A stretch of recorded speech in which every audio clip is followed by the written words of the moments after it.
విశాఖ స్థానిక ఎమ్మెల్సీ ఎన్నికలకు సంబంధించి ఒక క్లారిటీ వచ్చేసింది.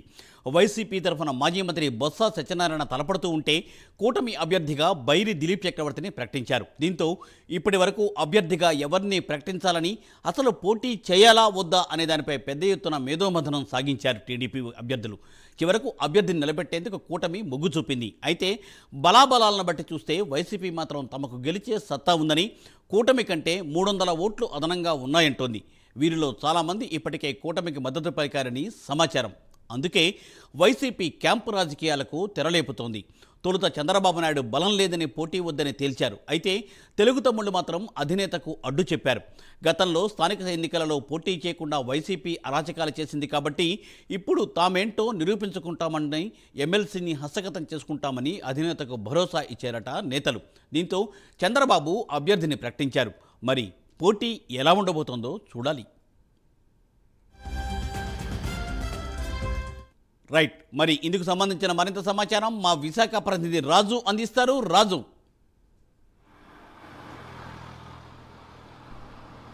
స్మృతి, ప్రధానంగా ఈరోజు చర్చ అంతా కూడా రాష్ట్ర వ్యాప్తంగా ఈ నెల జరగబోతున్న 30వ తారీఖు ఎమ్మెల్సీ ఎన్నికలపైన ఉందని మాత్రం మనం ప్రధానంగా చర్చించుకోవచ్చు. ఎందుకంటే సార్వత్రిక ఎన్నికలు ముగిసిన తర్వాత ఏదైతే ఉప ఎన్నిక, ప్రధానంగా ఎమ్మెల్సీకి సంబంధించి ఉప ఎన్నిక అయితే రావడం జరిగింది. ఈ ఉప ఎన్నికకు సంబంధించి రేపటితో కూడా నామినేషన్లు దాఖలు చేయడానికి టైం కూడా ముగుస్తున్న నేపథ్యంలో ఇప్పటి వరకు కూడా అసలు కూటమి అభ్యర్థులుగా ఎవరిని గుర్తించాలి, ఎవరిని అయితే నిలబెడితే బాగుంటుంది అనే దాని మీద కూడా పూర్తి స్థాయిలో మల్లగుల్లాలు అయిన తర్వాత మొత్తం చంద్రబాబు నాయుడు కావచ్చు, పవన్ కళ్యాణ్ కావచ్చు, బీజేపీ అధిష్టానం కావచ్చు, మొత్తం కూడా ముగ్గురు కూడా ఒక స్పష్టమైన నిర్ణయానికి రావడం జరిగింది. నిర్ణయానికి వచ్చి ఈరోజు బైరి దిలీప్ చక్రవర్తిని ఎమ్మెల్సీ అభ్యర్థిగా కూడా నిలబెట్టారు. అయితే బైరా దిలీప్ చక్రవర్తికి సంబంధించినంత వరకు కూటమికి అంటే ఏదైతే 2024 ఎన్నికలకు సంబంధించినంత వరకు ఆయన అనకాపల్లి నుంచి ఎంపీ టికెట్ కూడా ఆశించడం జరిగింది. ఆశించిన తర్వాత ఆయన అయితే తన ఏదైతే బైరా ఫౌండేషన్ ఉందో ఈ ఫౌండేషన్కి సంబంధించి కూడా అనకాపల్లి జిల్లా వ్యాప్తంగా చాలా వరకు కూడా ఆయనైతే సేవా కార్యక్రమాలు కావచ్చు, లేకపోతే స్థానిక ప్రజలతో కలిసి పనిచేయడం కావచ్చు, ప్రతిదీ కూడా చేసుకొచ్చారు. కానీ దాని తర్వాత అనూహ్యంగా ఏదైతే మొత్తం కూటమిగా ఏర్పడడం, జనసేన, బీజేపీ, టీడీపీకి సంబంధించి పూర్తి స్థాయిలో కూడా వీళ్ళంతా కూడా ఒక కూటమిగా ఏర్పడి ఎన్నికలకు వెళ్ళడం నేపథ్యంలో ఆయనకైతే చోటు దక్కలేదు. దీంతోనే బైరా దిలీప్ చక్రవర్తికి సంబంధించి టీడీపీ ప్రభుత్వం ఒక మంచి ఉన్నత స్థానమైన అవకాశాన్ని కల్పిస్తాము, అప్పటి వరకు అయితే ఎన్నికల్లో కూడా తమకు సపోర్ట్ చేయాలంటూ కూడా చెప్పడం జరిగింది.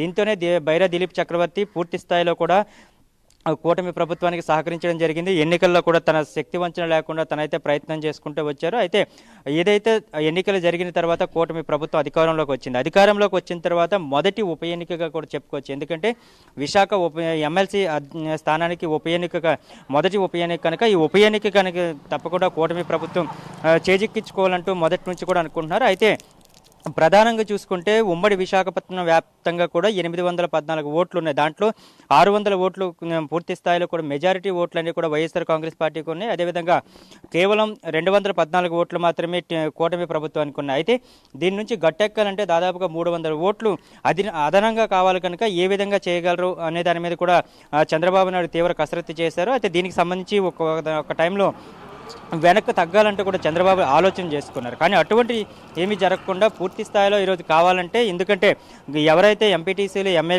జడ్పీటీసీలు వాళ్ళంతా ఉన్నారో వారైతే స్థానిక సమస్యలకు సంబంధించి ఎవరైతే నేతలు ఉన్నారో వీళ్ళందరూ కూడా పూర్తిగా ఈరోజు కూటమి ప్రభుత్వం వైపు ఆసక్తి చూపిస్తున్నారు. తప్పకుండా మనం కానీ దీంట్లో పోటీ చేసినట్లయితే గెలిచి తీరుతామంటూ కూడా ఇప్పటికే కూటమి నాయకులందరూ కూడా చంద్రబాబుకు ఒక భరోసా ఇవ్వడం జరిగింది. దీంతోనే పూర్తి స్థాయిలో వీళ్ళంతా కూటమి అభ్యర్థిని ఈరోజు బైరా దిలీప్ చక్రవర్తిని అయితే ప్రకటించడం జరిగింది. అయితే ఎవరైతే వైఎస్ఆర్ కాంగ్రెస్ పార్టీ తరపు నుంచి మనం చూసుకున్నట్టయితే బొత్స సత్యనారాయణ ఇప్పటికే ప్రకటించడం జరిగింది. ఆయన ఈరోజు అయితే నామినేషన్ కూడా దాఖలు చేశారు. అయితే తమకైతే గెలుపు సాధ్యం, ఎందుకంటే తమకి అత్యధికంగా 300 ఓట్లు కూడా ఉన్నాయి కనుక తప్పకుండా గెలిచి తీరుతామంటూ కూడా బొత్స సత్యనారాయణ అయితే చెప్తున్నారు. అయితే దీనికి సంబంధించినంత వరకు వైఎస్ఆర్ కాంగ్రెస్ పార్టీ అధినేత మాజీ సీఎం జగన్మోహన్ రెడ్డి అయితే ఇప్పటికే క్యాంపు రాజకీయాలు మొదలుపెట్టాడని చెప్పుకోవచ్చు. మొత్తం ఎవరైతే మొన్న అరకు, పాడేరుకు సంబంధించిన నేతల్ని ఆత్మీయ సమావేశానికి పిలిచి వీళ్ళందరినీ కూడా తాడేపల్లి ప్యాలెస్ నుంచి ఏకంగా బెంగళూరులోని తన కార్యాలయానికి తీసుకెళ్లడం జరిగింది. ఆ కార్యాలయంలో వీళ్ళందరినీ కూడా ఈ నెల 29 వరకు కూడా అక్కడే ఉంచుతారంటూ కూడా చెప్పారు. దాని తర్వాత ఏదైతే పాయకరావుపేట, యలమంచిలి, అనకాపల్లి నియోజకవర్గాలకు సంబంధించినంత వరకు పూర్తి స్థాయిలో వాళ్ళని కూడా తీసుకెళ్లి అక్కడ ఆత్మీయ సమావేశం చెప్పారు. దీనికి చాలా మంది కూడా గైహాజరైన పరిస్థితి కనిపిస్తుంది. ఎందుకంటే దాదాపుగా ఒక 20 రోజుల పాటు ఏదైతే బెంగళూరులోని జగన్ ప్యాలెస్ ఉందో దాంట్లో నిర్బంధిస్తున్నారు తమను అందరూ కూడా అంటూ ఆరోపణలు కూడా చేసిన పరిస్థితి కనిపిస్తుంది. దీనికి పెద్ద ఎత్తున గతంలో ఏదైతే వైఎస్ రాజశేఖర రెడ్డి హయాంలో క్యాంప్ రాజకీయాలు మొదలుపెట్టారో సేమ్ అదే క్యాంప్ రాజకీయాలు మళ్ళీ వైఎస్ జగన్మోహన్ రెడ్డి తెరలేపుతున్నారు. దీనివల్ల రాజకీయాలకి అంత మంచిది కాదు. ఎందుకంటే ఎవరిని కూడా నిర్బంధించి ఉంచే అధికారం ఏ రాజకీయ పార్టీకి కానీ ఏ రాజకీయ పార్టీ అధినేతకు కానీ లేదంటూ కూడా ఇప్పటికే పూర్తి స్థాయిలో మండిపడుతున్న నేపథ్యంలో దీనికి క్యాంప్ రాజకీయాలకు సంబంధించి జగన్మోహన్ రెడ్డి ఏదైతే ఆలోచన చేస్తాడో దీనికి పూర్తి స్థాయిలో కూడా స్థానిక నాయకత్వం మొత్తం కూడా వ్యతిరేకిస్తున్న పరిస్థితి కనిపిస్తుంది. దీంట్లోనే ఇప్పుడు క్యాంప్ రాజకీయాలు ఏ విధంగా చేయాలన్న దాని మీద కూడా వైఎస్ జగన్మోహన్ రెడ్డి అయితే తలపట్టుకున్న పరిస్థితి కనిపిస్తుంది. అయితే దీనికి సంబంధించినంత వరకు పూర్తి స్థాయిలో కూటమి అభ్యర్థులు అయితే ఒక విధంగా ఆనందం వ్యక్తం చేస్తున్న పరిస్థితి కనిపిస్తుంది. ఎందుకంటే ప్రతిసారి కూడా వైఎస్ జగన్మోహన్ రెడ్డి తను చేసుకుంటున్న తప్పులు పదే పదే చేస్తూ జనాల దృష్టిలో కానీ లేకపోతే తమ పార్టీ నాయకుల దృష్టిలో కానీ చులకనవ్వడం తప్ప ఏమాత్రం కూడా లాభం లేదు. ఇప్పటికైనా సరే తమ ఏదైతే రాజకీయ చతురతని చెప్పుకుంటున్నారో అదంతా కూడా పూర్తి స్థాయిలో ఆయన కూడా మలుచుకోవాలి, లేదంటే మాత్రం పూర్తిగా ఆయన అయితే దెబ్బతినే అవకాశం ఉంటుందంటూ కూడా రాజకీయ విశ్లేషకులు కూడా ఒక అంచనా వేసుకుంటున్న పరిస్థితి కనిపిస్తుంది. మొత్తానికి ఏది ఏమైనప్పటికీ కూడా అత్యధికంగా 300 ఓట్ల మెజారిటీ ఉన్నా సరే ఈరోజు వైఎస్ఆర్ కాంగ్రెస్ పార్టీ పూర్తి స్థాయిలో భయపడుతుందంటే దానికి కారణం కేవలం వాళ్ళకి ఉన్న వ్యతిరేకత. ఎందుకంటే స్థానిక నాయకత్వానికి సాధారణంగా చూసుకుంటే ఇదంతా కూడా స్థానిక సంస్థలకు సంబంధించిన ఓట్లన్నీ కూడా పడాల్సిన అవసరం ఉంది. కానీ వైఎస్ జగన్మోహన్ రెడ్డి ఏదైతే అధికారంలోకి వచ్చిన తర్వాత 5 ఏళ్లలో పూర్తి స్థాయిలో స్థానిక సంస్థలు ఉన్న అన్ని వాటిని కూడా పూర్తిగా కూడా నిర్వీర్యం చేయడం జరిగింది. ఈరోజు స్థానిక సంస్థలకు ఏవైతే ఉండాల్సిన నిధులు కావచ్చు, లేకపోతే వాళ్ళకి ఇవ్వాల్సిన సౌకర్యాలు కావచ్చు, ఏవి కూడా ఇవ్వకుండా కేవలం వాటన్నిటి కూడా నిర్వీర్యం చేసి తానొక్కడినే తన ఫోటో పెట్టుకుంటూ చాలు మొత్తం పూర్తి స్థాయిలో తమకు ఆంధ్ర రాష్ట్రం కూడా మొత్తం కూడా ఓట్లు వేస్తుందంటూ కూడా ఆయన చెప్పుకొచ్చారు. కానీ అటువంటి నేపథ్యం నుండి ఈరోజు చూసుకుంటే 11 సీట్లకు మాత్రమే పరిమితం అవ్వడం జరిగింది. 151 సీట్ల నుంచి 11 స్థానాలకు పరిమితమైందంటే ఆయనకి జనాల్లో వ్యతిరేకత ఏ విధంగా ఉంది, స్థానిక నాయకుల్లో కానీ లేకపోతే పార్టీ నాయకుల్లో కానీ వ్యతిరేకత ఏ విధంగా ఉందనే దాని మీద కూడా పూర్తి స్థాయిలో అందరికీ అర్థమవుతుందంటూ పార్టీ కేడర్ చర్చించుకున్న నేపథ్యంలో ఈయన క్యాంపు రాజకీయాలని అసలు ప్రోత్సహించకూడదు. ఎందుకంటే ఒకవేళ జరిగినా అక్కడే ఏదైతే రాజకీయ విశ్లేషకులు కానీ లేకపోతే కొంతమంది రాజకీయం తెలిసిన నేతలు ఎవరైతే ఉన్నారో వీళ్ళందరూ చెప్పుకొస్తున్న పరిస్థితి ఒకటి. ఒకవేళ కానీ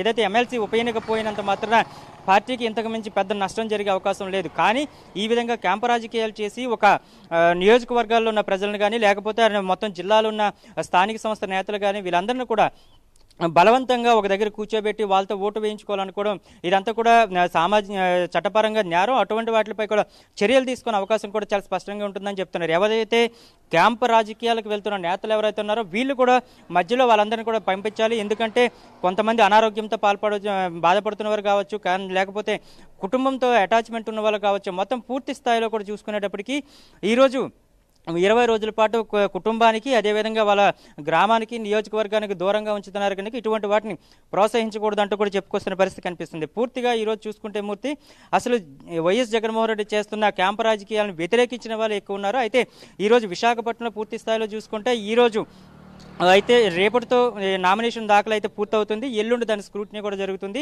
మొత్తం ఈ నెల 30వ తారీఖుకి సంబంధించినంత వరకు ఎన్నిక కూడా జరగబోతుంది కనుక దీనికి పూర్తి స్థాయిలో కూటమి అభ్యర్థులకు అయితే తప్పకుండా తమకు ఒక ఆదరణ లభిస్తుంది. మొత్తం కూడా ఓటింగ్ అంతా కూడా ఇట్టే జరుగుతుంది అంటూ కూడా ఆలోచన చేస్తున్నారు. ఇంకో సంచలనమైన విషయాలు కూడా చూడొచ్చు. మన గంటా శ్రీనివాసరావు కావచ్చు, లేకపోతే నిన్న చూసుకున్నప్పటికీ లోకేష్ కావచ్చు, వీళ్ళందరూ కూడా ఒకటే చెప్తున్నారు, కూటమికి సంబంధించి కానీ లేకపోతే టీడీపీకి సంబంధించినంత వరకు గేట్లు మేము ఇంకా తెరవలేదు. ఒకవేళ తెరిచినట్లయితే మాత్రం పూర్తిగా వైఎస్ఆర్ కాంగ్రెస్ పార్టీ మొత్తం ఎక్కడ కూడా ఖాళీ అయిపోతుందంటూ కూడా చెప్తున్నారు. అంటే వీళ్ళంతా కూడా అంత ఓపెన్గా చెప్తున్నారంటే ఒక అధికారం ఉందనే కాదు, జగన్ మీద ఉన్న వ్యతిరేకత కూడా దీనికి కారణం అంటూ రాజకీయ విశ్లేషకులు చెప్తున్న పరిస్థితి కనిపిస్తుంది. మొత్తం పూర్తి స్థాయిలో ఈరోజు చూసుకునేటప్పటికీ కూటమి అభ్యర్థులు ఈ ఎమ్మెల్సీ స్థానాన్ని కూడా కైవసం చేసుకోవడానికి అయితే చాలా అవకాశాలుగానే జగన్మోహన్ రెడ్డి కల్పిస్తున్నారంటూ కూడా రాజకీయ విశ్లేషకులు చెప్తున్న పరిస్థితి కనిపిస్తుంది. Murthy, thank you Raju, thanks for live update.